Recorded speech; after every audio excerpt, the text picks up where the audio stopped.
I've learned a painful lesson since I last occupied this pulpit. That lesson is, if you don't give an acceptable talk, you can be banned for the next several conferences.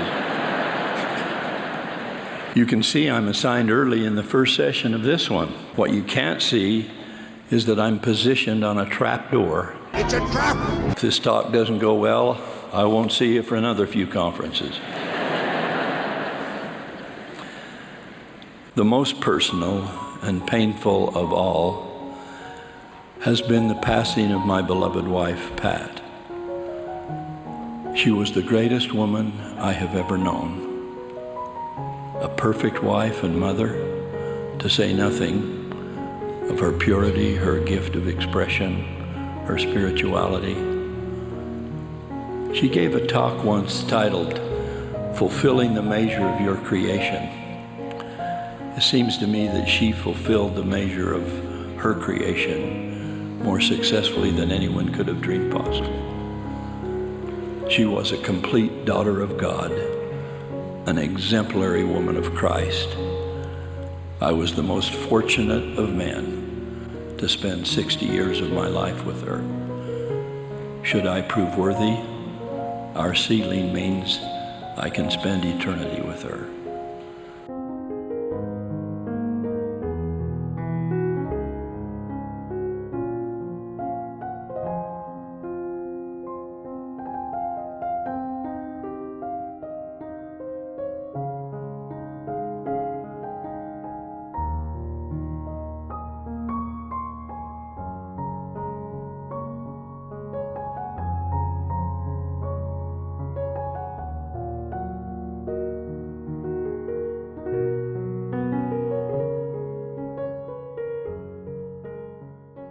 I cannot speak fully of that experience here, but I can say that part of what I received was an admonition to return to my ministry with more urgency, more consecration, more focus on the Savior, more faith in His Word. I couldn't help but feel I was receiving my own personal version of a revelation given to the 12 nearly 200 years ago.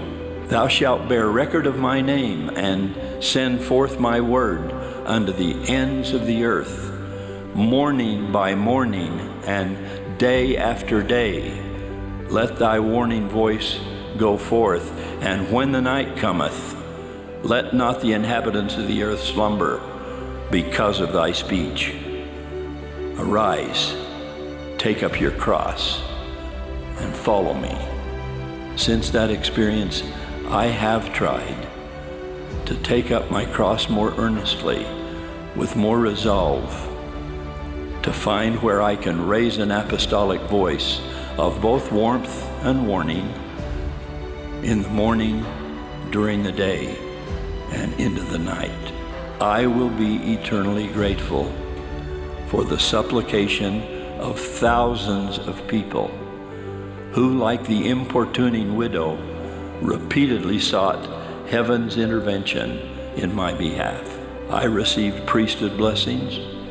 I saw my high school class fast for me, as did several random wards across the church, and my name must have been on the prayer roll of virtually every temple in the church. In my profound gratitude for all this, I joined G.K. Chesterton, who said once that thanks are the highest form of thought, and gratitude is happiness doubled by wonder. With my own happiness doubled by wonder, I thank all of you, and thank my Father in heaven, who heard your prayers and blessed my life. God hears every prayer we offer and responds to each of them according to the path He has outlined for our perfection.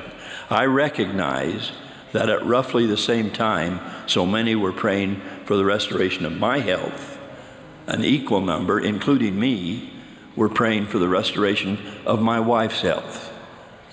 And I testify that both of those prayers were heard and answered by a divinely compassionate Heavenly Father, even if the prayers for Pat were not answered the way I asked. It's for reasons known only to God why prayers are answered differently than we hope. But I promise you, they are heard and they are answered according to his unfailing love and cosmic timetable. If we ask not amiss, there are no limits to when, where, or about what we should pray. According to the revelations, we're to pray always. We're to pray, Amulek said, for those who are around you, with the belief that fervent prayer of a righteous people availeth much. Our prayers ought to be vocal when we have the privacy to so offer them. If that is not practical, they should be carried as silent utterances in our heart. We sing that prayers are motions of a hidden fire, always to be offered, according to the Savior himself, to God the Eternal Father, in the name of his only begotten Son. My beloved friends, our prayers are our sweetest hour, our most sincere desire, our simplest, purest form of worship. We should pray individually, in our families, and in congregations of all sizes. We're to employ prayer as a shield against temptation. And if there be any time we feel not to pray, we can be sure that hesitancy does not come from God, who yearns to communicate with his children at any and all times. Some efforts to keep us from praying come directly from the adversary. And when we don't know how or exactly for what to pray, we should begin and continue until the Holy Spirit guides us into the prayer we should be offering. This approach may be the one we have to invoke when praying for our enemies and those who despitefully use us.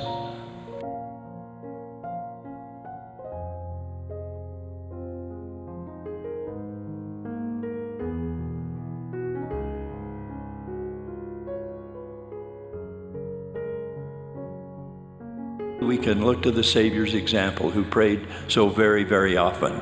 But it has always been intriguing to me that Jesus felt the need to pray at all.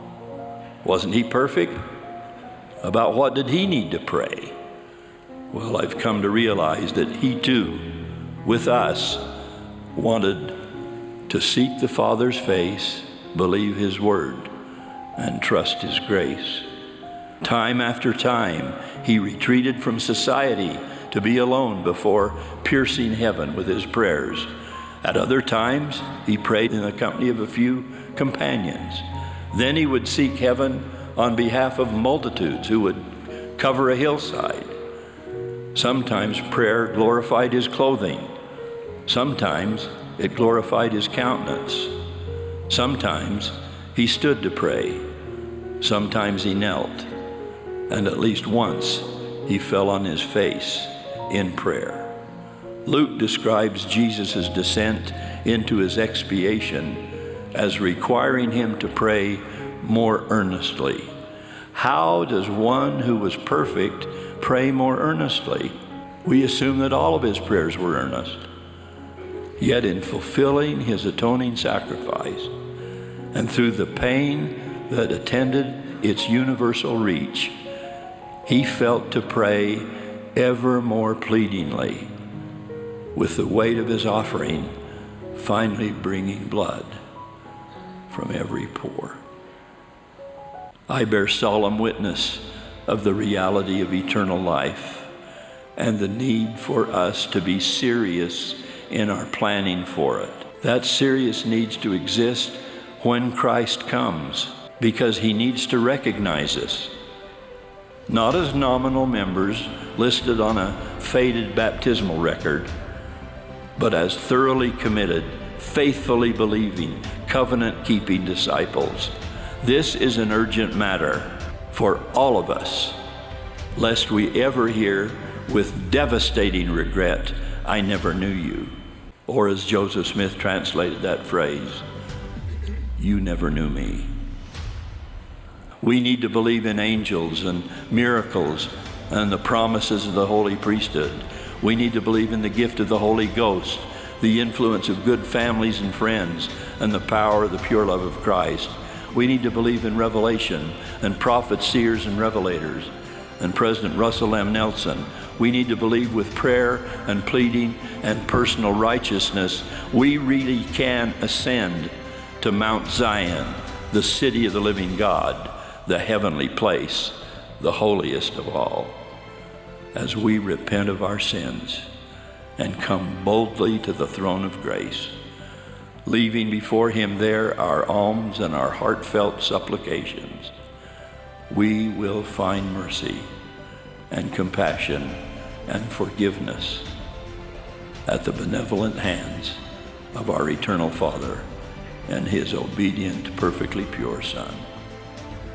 Then, with Job and all the refined faithful, we will behold a world too wonderful to understand.